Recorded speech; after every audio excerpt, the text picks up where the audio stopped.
ఉమ్మడి జిల్లా ప్రజలకు విజ్ఞప్తి.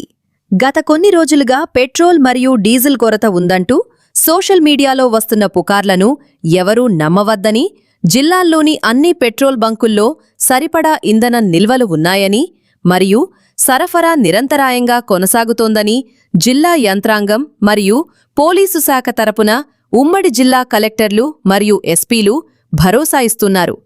కేవలం భయం వల్ల బంకుల వద్ద భారీగా క్యూ కట్టడం లేదా బాటిళ్లలో నిల్వ చేయటం వల్ల అనవసరమైన రద్దీ ఏర్పడి కృత్రిమ కొరతకు దారితీస్తోందని, కావున ప్రతి ఒక్కరూ సంయమనం పాటించి తక్షణ అవసరానికి సరిపడా ఇంధనాన్ని మాత్రమే తీసుకోవాలని, అదే సమయంలో ఎవరైనా ఇంధనాన్ని నిల్వచేసి బ్లాక్ మార్కెట్లో విక్రయించినా లేదా తప్పుడు ప్రచారాలతో ప్రజలను భయాందోళనలకు గురిచేసినా వారిపై కఠినమైన క్రిమినల్ చర్యలు తీసుకుంటామని, పెట్రోల్ బంకుల వద్ద శాంతి భద్రతలకు విఘాతం కలిగించకుండా బాధ్యతాయుతంగా వ్యవహరించి ఇంధన సరఫరా సజావుగా సాగేలా తమకు అండగా నిలవాలని కర్నూలు మరియు నంద్యాల జిల్లాల కలెక్టర్లు మరియు ఎస్పీలు ప్రత్యేకంగా విజ్ఞప్తి చేస్తున్నారు. ఏంటంటే పానిక్ బయింగ్ చేస్తూ ఉన్నారు పబ్లిక్.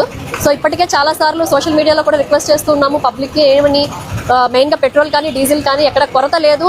ఈ షార్టేజ్ క్రియేట్ చేసింది మెయిన్ గా ఈ పానిక్ బయింగ్ వల్ల తప్ప సప్లైలో ఇబ్బంది లేదు. ఇప్పుడు పబ్లిక్ కి మై హంబుల్ రిక్వెస్ట్, దయచేసి పానిక్ బయింగ్ చేయొద్దండి. ఎంతవరకు అవసరమో అంతే కొనుక్కోండి. బైక్స్ అయితే ఒక 200-300 వరకు, అలాగే కార్స్ అయితే మ్యాక్స్ 1000-1500 వరకు. ఎందుకంటే మీరు అలా ట్యాంక్స్ అండ్ ట్యాంక్స్ నింపడం వల్ల ఇంతకు ముందైతే బ్యారెల్స్ తో ఏకంగా టిన్స్, బ్యారెల్స్, క్యాన్స్ తెచ్చేవారు బంక్స్ కి.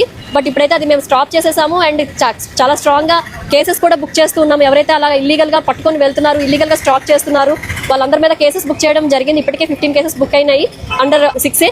కాబట్టి దయచేసి పబ్లిక్ ఎట్టి పరిస్థితుల్లో కూడా ఎంతవరకు అవసరమో అంతవరకే పట్టుకోవాల్సిందిగా మీ ద్వారా రిక్వెస్ట్ చేస్తున్నాను. అన్ని అవుట్లెట్స్ లో కూడా మనకి సఫిషియెంట్ క్వాంటిటీ ఆఫ్ పెట్రోల్ ఉంది, డీజిల్ కూడా ఉంది. సో ఎవ్వరూ కూడా పానిక్ అవ్వాల్సిన అవసరం లేదు. నిత్యం మీరు ఏ విధంగా మీ వెహికల్స్కి పెట్రోల్ పంప్ చేసుకునేవారు, డీజిల్ పంప్ చేసుకునేవారు, అదే పద్ధతిలో మీరు చేసుకోవాలి.